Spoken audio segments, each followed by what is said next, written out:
Microsoft Excel में आज की वीडियो में हम डाटा मेनू के बाद विंडो मेनू के बारे में हम देखने वाले हैं। इसके पहले हमने आपको डाटा मेनू के बारे में बताया था। साथ ही आपको बता दें कि अगर आपने file, edit, view, insert, format, tools और डाटा मेनू का अगर वीडियो आपने नहीं देखा है तो उसका भी लिंक इस वीडियो के डिस्क्रिप्शन में मिल जाएगा, आप वहाँ से जाकर देख सकते हैं। तो आज की क्लास में हम विंडो मेनू के अंदर दिए हुए विकल्पों के बारे में देखेंगे कि विंडो मेनू के अंदर जो विकल्प दिए गए हैं उसका क्या यूज़ है। सबसे पहले आप देख सकते हैं न्यू विंडो का ऑप्शन दिया गया है।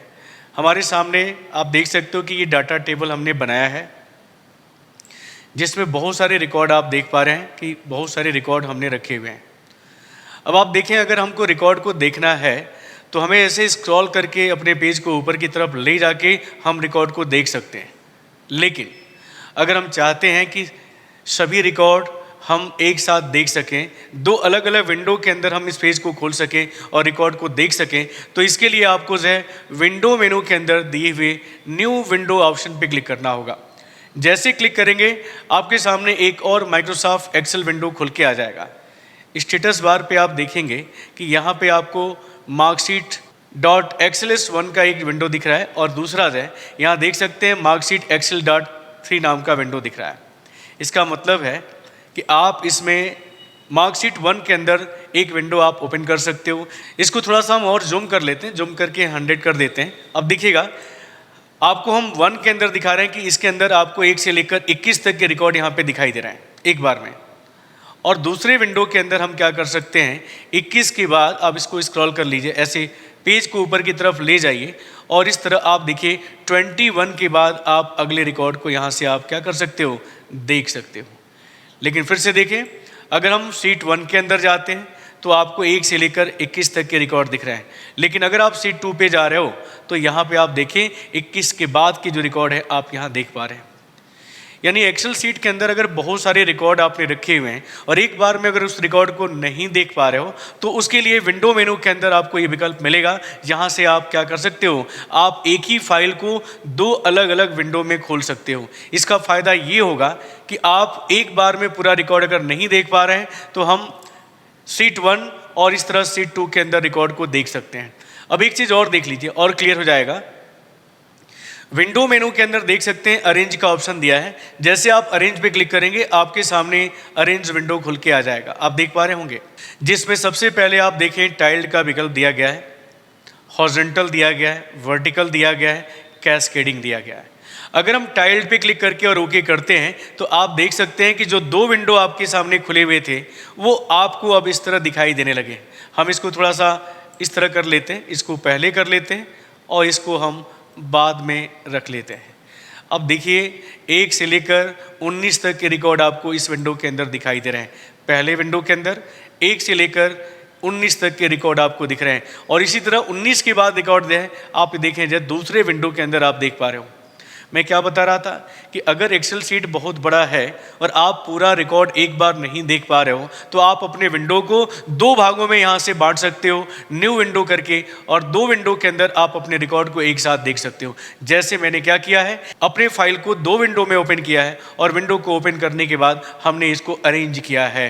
अब देख सकते हैं अरेंज में आपने अभी टाइल्स का विकल्प देखा, हॉरिजॉन्टल पे क्लिक करते हैं तो कुछ इस तरह के विकल्प आपको दिखने लगेंगे। अब देख सकते हैं कि 1 2 3 4 ये रिकॉर्ड आपका दिख रहा है 7 तक, और इसके बाद आप रिकॉर्ड यहाँ पे देख सकते हो। अगर आप चाहो तो एक और विंडो ओपन कर लीजिएगा और इसको भी आप अरेंज करेंगे और अरेंज करके अगर आप हॉरिजॉन्टली ओके करते हो तो आप देखिए आपकी फाइल को जो है 3 अलग अलग विंडो के अंदर खोल दिया गया है। लेकिन आप देखिए तीनों के अंदर एक ही रिकॉर्ड दिखाई दे रहा है, 1 2 3 1 2 3 1 2 3। आप चाहो तो इसके अंदर 2 रिकॉर्ड, इसके अंदर 2 के बाद के रिकॉर्ड आप देख सकते हो। जैसे मान लीजिए 3 तक है, 3 के बाद यहाँ पे 4 5 6, 6 के बाद इसके बाद यहाँ देखिए 7 8 9, आप इस तरह भी देख सकते हो। देखिए ज़्यादा विंडो अगर आप ओपन करते हो तो आपको रिकॉर्ड को देखने में दिक्कत होगी, लेकिन अगर आप 2 विंडो के अंदर आप अपने रिकॉर्ड को देखना चाहो, अरेंज करना चाहो, तो हमने आपको बताया कि अरेंज ऑप्शन पे जाके ये काम आप कर सकते हो। टाइल्ड का विकल्प आप ऐसे यूज़ कर सकते हो। इसके बाद देखिएगा अरेंज के अंदर यहाँ पे वर्टिकल का भी ऑप्शन दिया है, वर्टिकली कुछ आपको इस तरह दिखाई देगा, और अरेंज के अंदर कैस्केडिंग का भी विकल्प दिया गया है। अगर आप इस पर क्लिक करके ओके करते हो तो एक विंडो इस तरह, और एक विंडो आपको पीछे जो है इस तरह दिखाई देगी।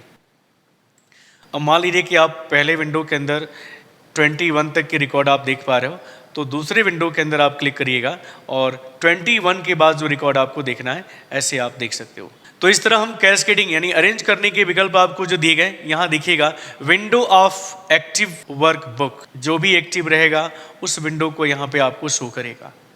तो इस तरह के विकल्प आपको विंडो मेनू के अंदर दिए गए हैं जिसको आप यूज़ कर सकते हो। अब देखिए यहाँ पे हाइड करने का भी विकल्प दिया गया है।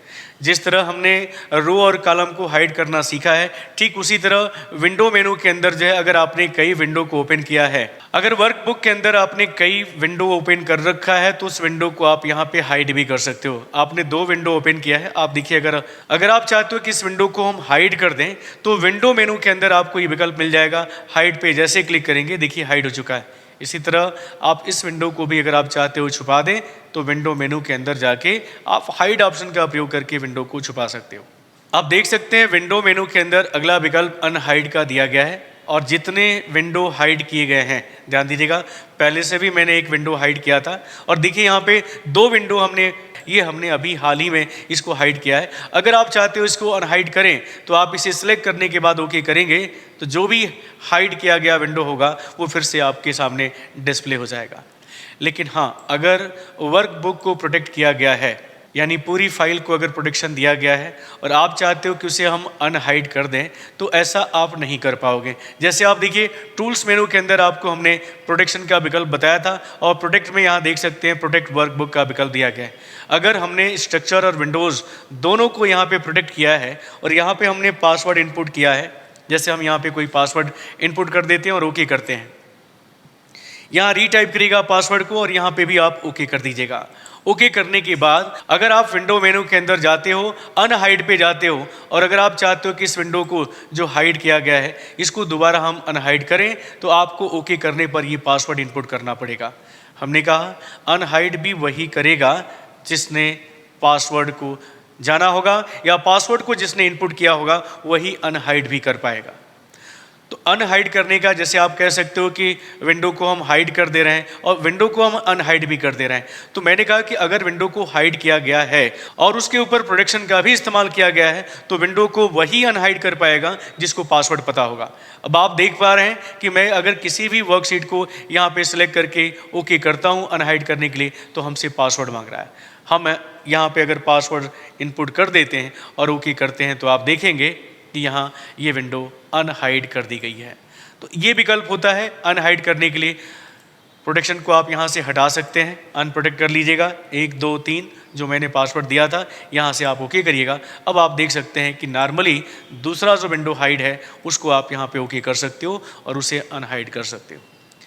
तो इस तरह हम अगर विंडो आपने ओपन किया है तो उसे हम अरेंज कर सकते हैं, हाइड कर सकते हैं और अगर हाइड किया गया है तो उसे अनहाइड भी कर सकते हैं।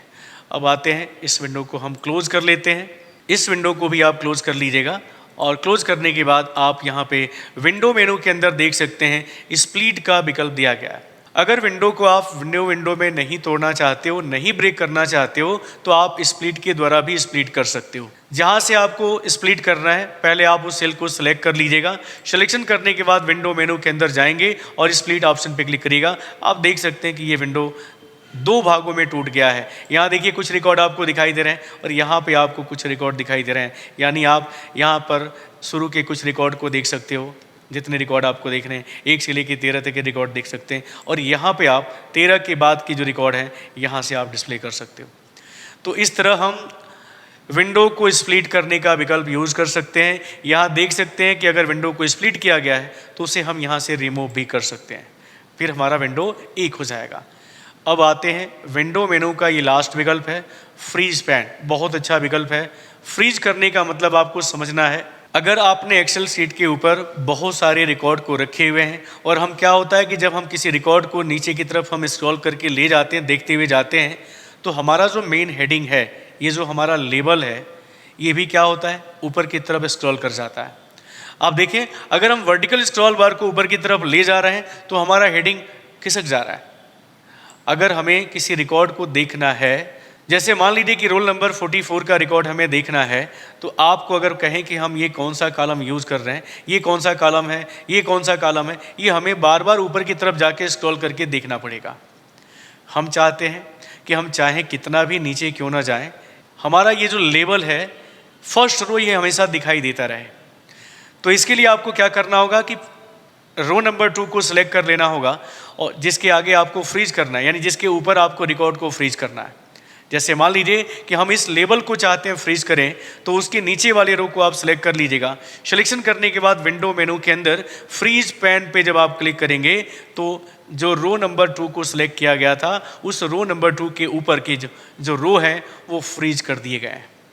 अब आप देखिए, अगर आप नीचे की तरफ जाते हो तो रिकॉर्ड आपका पूरा दिखाई दे रहा है, साथ में लेबल भी आपको दिख रहा है। अब आपको पता करना है कि ये कौन सा कॉलम है, कौन सा फील्ड है, तो आप यहाँ बता सकते हो कि ये मैथ का है, ये फिजिक्स का है, ये केमिस्ट्री का है, ये हमारा टोटल है, ये हमारा परसेंटेज है। इसका मतलब है आप जितना ही रिकॉर्ड नीचे की तरफ ऐड क्यों ना कर लें, आपको लेबल हमेशा दिखाई देता रहे, हेडिंग हमेशा आपको दिखाई देता रहे। तो इसके लिए आपको विंडो मेनू के अंदर ये विकल्प जो है जोड़ा गया है। अगर आप चाहते हो कि हम फिर से अनफ्रीज कर दें, तो आप इसे सिलेक्ट करने के बाद विंडो मेनू के अंदर अनफ्रीज पैन पे जब क्लिक करेंगे तो ये फिर से पहले जैसा हो चुका है। अब अगर हम दोबारा स्क्रॉल करते हैं, अपने पेज को नीचे की तरफ ले जाते हैं, यानी आप अपने रिकॉर्ड को ऊपर की तरफ खिसकाते हो, तो दिखेगा लेबल भी आपका हाइड हो जा रहा है। हम चाहते हैं कि रो नंबर 3 से रिकॉर्ड को फ्रीज करें, यानी इसके ऊपर के रिकॉर्ड को फ्रीज कर दें, तो आप विंडो के अंदर फ्रीज पैन पे जाके क्लिक कर सकते हैं। अब दिखेगा आपको पहला रिकॉर्ड दिखाई देता रहेगा, यानी रोल नंबर 1 का रिकॉर्ड हमेशा दिखाई देता रहेगा। तो इस तरह आप फ्रीज कर सकते हो। विंडो मेनू के अंदर अनफ्रीज का भी ऑप्शन दिया है। अगर आप चाहो, जिस तरह रो को आपने फ्रीज किया है वैसे ही आप कॉलम को भी फ्रीज कर सकते हैं। ऐसा करने के लिए आपको कॉलम को जहाँ से फ्रीज करना है उसकी बाद वाले कॉलम को सिलेक्ट कर लेना है। जैसे मैंने रोल नंबर का कॉलम सिलेक्ट कर लिया है। अगर हम चाहते हैं कि ए वाला कॉलम फ्रीज हो, तो आप बी वाले कॉलम को सिलेक्ट करिएगा विंडो मेनू के अंदर और फ्रीज पैन पे जब जाके क्लिक करेंगे तो ए का कॉलम जो है फ्रीज हो चुका है। अगर हम स्क्रॉल बार, हॉरिजॉन्टल स्क्रॉल बार को ऐसे खिसका रहे हैं तो देखिए आपको पहला रिकॉर्ड दिखाई दे रहा है। अगर हमको पता करना है कि अजय का डिवीज़न क्या है, पवन का डिवीज़न क्या है, अंकित का डिवीज़न क्या है, तो आपको यहाँ पे दिखाई दे रहा है। बाकी सभी फील्ड, सभी कॉलम आपके हाइड हो जा रहे हैं, लेकिन केवल आपने जिसको फ्रीज नहीं किया है वो कॉलम आपको दिखाई दे रहा है। इसका मतलब है कि आप रो और कॉलम दोनों में अपने रिकॉर्ड को फ्रीज करने का काम कर सकते हो। विंडो मेनू में बस इतना ही विकल्प दिया गया है। विंडो मेनू के बाद आप देख सकते हैं हेल्प मेनू दिया गया है। लास्ट मेनू है माइक्रोसॉफ्ट एक्सेल का। आप देख सकते हैं कि हेल्प मेनू के अंदर सबसे पहले माइक्रोसॉफ्ट एक्सेल हेल्प दिया गया है। जिस तरह आपने माइक्रोसॉफ्ट वर्ड के अंदर हेल्प का ऑप्शन यूज़ किया था, ठीक उसी तरह माइक्रोसॉफ्ट एक्सेल के अंदर भी हेल्प का ऑप्शन दिया गया है। शॉर्टकट तरीका भी आप देख सकते हो, F1 बटन को भी प्रेस करके हम माइक्रोसॉफ्ट हेल्प विंडो को ओपन कर सकते हैं। जैसे आप इस पर क्लिक करेंगे माइक्रोसॉफ्ट हेल्प विंडो आपके सामने खुल जाएगा। यहाँ देख सकते हैं कि बहुत सारे विकल्प आपके दिए गए हैं, जिस पे आप जिस टॉपिक पे हेल्प चाहिए वहाँ पे आप हेल्प ले सकते हो। फिलहाल यहाँ देख सकते हैं कंटेंट्स का विकल्प दिया है माइक्रोसॉफ्ट एक्सेल का। यहाँ पे जिससे रिलेटेड आपको हेल्प चाहिए उस पर क्लिक करके आप उसके बारे में यहाँ पे देख सकते हैं। चार्ट पे मैंने क्लिक किया, चार्ट से रिलेटेड विकल्प आपको यहाँ पे मिल जाएगा। चार्ट क्या होता है, चार्ट कैसे बनाते हैं, ये सारे विकल्प जो आपने माइक्रोसॉफ्ट एक्सेल के अंदर अभी तक पढ़ चुके हो वो सारे विकल्प यहाँ पे आपके दिए गए हैं। डाटा वर्कशीट से संबंधित है, एक्सेल एंड वेब से संबंधित है, इंपोर्ट डाटा से संबंधित है, ये विकल्प आपके दिए गए हैं। यहाँ देख सकते हैं आंसर विजार्ड का टैब बना हुआ है। 3 टैब आपको दिखाई दे रहे हैं, कंटेंट्स का दिख रहा है, आंसर विजार्ड का दिखाई दे रहा है और इंडेक्स का विकल्प दिख रहा है। तो कंटेंट्स में हम बता चुके हैं कि पहले से कंटेंट्स आपके यहाँ दिए गए हैं, उसके बारे में आपको यहाँ पे क्लिक करना है और क्लिक करने के बाद आपको इसके बारे में जो भी जानकारी चाहिए आप जानकारी यहाँ से ले सकते हो। यहाँ देख सकते हैं माइक्रोसॉफ्ट प्रेस वेबसाइट, आप यहाँ पे क्लिक करके डायरेक्ट आप माइक्रोसॉफ्ट की वेबसाइट से भी आप लॉगिन कर सकते हो, उस पर जा सकते हो। यहाँ आंसर विजार्ड टैब पे आपको आना है और देख सकते हैं यहाँ पे लिख रहा है what would you like to do, और यहाँ कह रहा है कि type your question here and then click search. आप यहाँ पे क्लिक करें और अपने उस क्वेश्चन को टाइप करें जिसके बारे में आप हेल्प चाहते हो। ठीक ये विकल्प माइक्रोसॉफ्ट वर्ड से रिलेटेड है, माइक्रोसॉफ्ट वर्ड की तरह ही है। मैंने कहा कि अगर आप यहाँ पे शॉर्टिंग के बारे में जानना चाहते हो तो यहाँ पे आप डाटा शॉर्टिंग के बारे में जानना चाहते हो तो आप यहाँ पे शॉर्ट लिखेंगे। शॉर्ट लिखने के बाद यहाँ पे सर्च पे जब क्लिक करेंगे तो शॉर्ट करने के विकल्प यहाँ पे आपको मिल चुके हैं। आप देख सकते हैं कि यहाँ बहुत सारे टॉपिक आपको डिस्प्ले कर रहा है। यहाँ से आपको शॉर्ट लिस्ट का ऑप्शन दिया है, देखिएगा जो भी आपको हेल्प चाहिए यहाँ पे आपको मिल जा रहा है। उस पर क्लिक करें और क्लिक करने के बाद यहाँ से आप क्या कर सकते हैं, हेल्प ले सकते हैं। देख सकते हैं यहाँ पे click a cell in the list you want to sort. आगे कह रहे हैं कि ऑन द डाटा मेनू के अंदर शॉर्ट का विकल्प दिया गया था एंड क्लिक शॉर्ट, आपको शॉर्ट पे क्लिक करना है। In the first short by box click the column of list importance. आगे कह रहे हैं click okay on the data menu click short. ये आपको यहाँ विकल्प दिए गए हैं। जो भी आपको शॉर्टिंग से संबंधित, डाटा से संबंधित या किसी भी मेनू से संबंधित आपको हेल्प चाहिए वो आपको मिल जाएगा। मैंने कहा कि माइक्रोसॉफ्ट एक्सेल के अंदर जितने भी विकल्प हम आपको बता चुके हैं, मेनू के अंदर जो भी आपने विकल्प पढ़े हुए हैं उस पर किसी भी विकल्प के ऊपर आपको हेल्प चाहिए तो आप यहाँ पे हेल्प के अंदर माइक्रोसॉफ्ट एक्सेल हेल्प पे जाके आप हेल्प को ले सकते हो। यहाँ पे आप अपने क्वेश्चन को टाइप करें, जो भी हेल्प चाहिए आपको यहाँ पे टॉपिक मिलेगा, उससे रिलेटेड आपको जानकारी मिलेगी, आप उसे पढ़ सकते हो और जैसा कह रहा है वैसा कर सकते हो। यहाँ देख सकते हैं कि माइक्रोसॉफ्ट ऑफिस वेबसाइट का भी ऑप्शन दिया है, यहाँ पे क्लिक कर सकते हो और यहाँ देख सकते हैं कीबोर्ड शॉर्टकट दिया गया है। यहाँ से हम जो भी माइक्रोसॉफ्ट के अंदर यूज़ होने वाले शॉर्टकट हैं वो सारे शॉर्टकट आप यहाँ पे प्रयोग कर सकते हो। देख सकते हैं यहाँ पे आपका हेडिंग दिया है की for the office assistant and help window.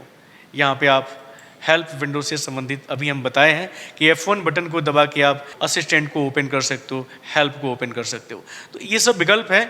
आप यहाँ पे देख सकते हैं display and use the help window. यहाँ यूज़ हेल्प टॉपिक फैन कैसे यूज़ करना है उसके बारे में आप यहाँ पढ़ सकते हो। यहाँ देख सकते हैं डिस्प्ले एंड यूज़ विंडो, यहाँ पे हेल्प दिया हुआ है। अल्ट प्लस टैब का यूज़ कैसे करेंगे, Alt plus shift plus tab का यूज़ कैसे करेंगे, ये सभी शॉर्टकट आपके दिए गए हैं। यानी माइक्रोसॉफ्ट एक्सेल के अंदर यूज़ होने वाले जितने भी शॉर्टकट हैं वो सभी शॉर्टकट आपको यहाँ पे मिल जाएंगे। और यहाँ पे आपको देखिए वर्कशीट से संबंधित हेल्प है, शॉर्टकट है, यहाँ पे आप क्लिक करें और उसके बारे में आप देख सकते हैं। इसके बाद यहाँ देख सकते हैं इंडेक्स टैब का विकल्प दिया गया है। यहाँ पे आपको अपना टाइप करना है, कीवर्ड को टाइप करना है और उससे संबंधित हेल्प आपको यहाँ पे मिल जाएगा और यहाँ से आप उसे सर्च करके जो भी जानकारी आप चाहते हो उसके बारे में आप यहाँ पे जानकारी प्राप्त कर सकते हो। तो हेल्प का ये विकल्प है। हेल्प मेनू के अंदर आप देख सकते हो सो द ऑफिस असिस्टेंट, आप कौन सा असिस्टेंट यूज़ कर रहे हो। यहाँ दिखा रहा है कि the office assistant required Microsoft agent 2.0 litre, this product is available on the office system pack के साथ अवेलेबल है।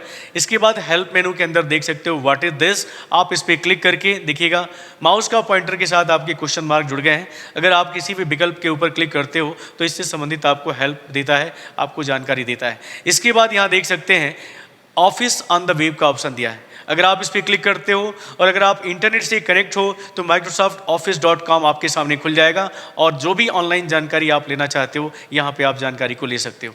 इसके बाद हेल्प मेनू के अंदर आप देख सकते हो एक्टिवेट प्रोडक्ट का विकल्प दिया गया। अगर आप इस पर क्लिक करते हैं तो आपके सामने ये मैसेज आता है जिसमें कह रहा है कि this product has already been activated. यानी आप जो सॉफ्टवेयर यूज़ कर रहे हो वो एक्टिवेट है कि नहीं है, लाइसेंस वर्जन है कि नहीं है, आप यहाँ पे क्लिक करके देख सकते हो। हेल्प मेनू के अंदर अगला विकल्प आप देख सकते हो लोटस 1 2 3 हेल्प दिया गया है। यानी यहाँ पे भी आप कुछ को हेल्प जो है आपको चाहिए, यहाँ पे बहुत कुछ आपको विकल्प दिए गए हैं, यहाँ से भी आप इसका हेल्प ले सकते हो और उसके बारे में यहाँ पे आप पढ़ सकते हो, जान सकते हो। इसके बाद यहाँ देख सकते हैं हेल्प मेनू के अंदर अगला विकल्प डिटेक्ट एंड रिपेयर का ऑप्शन दिया गया है। मैं आपको बता दूं कि अगर आपने माइक्रोसॉफ्ट एक्सेल को कस्टमाइज़ किया है, इसके टूल्स को कस्टमाइज़ किया है, कमांड को कस्टमाइज़ किया है, शॉर्टकट को कस्टमाइज़ किया है तो आप उसे पुनः रीस्टोर कर सकते हैं। यहाँ देख सकते हैं कि दो विकल्प आ रहा है, restore my shortcut while repairing, और एक विकल्प आ रहा है discard my customise setting and restore default setting.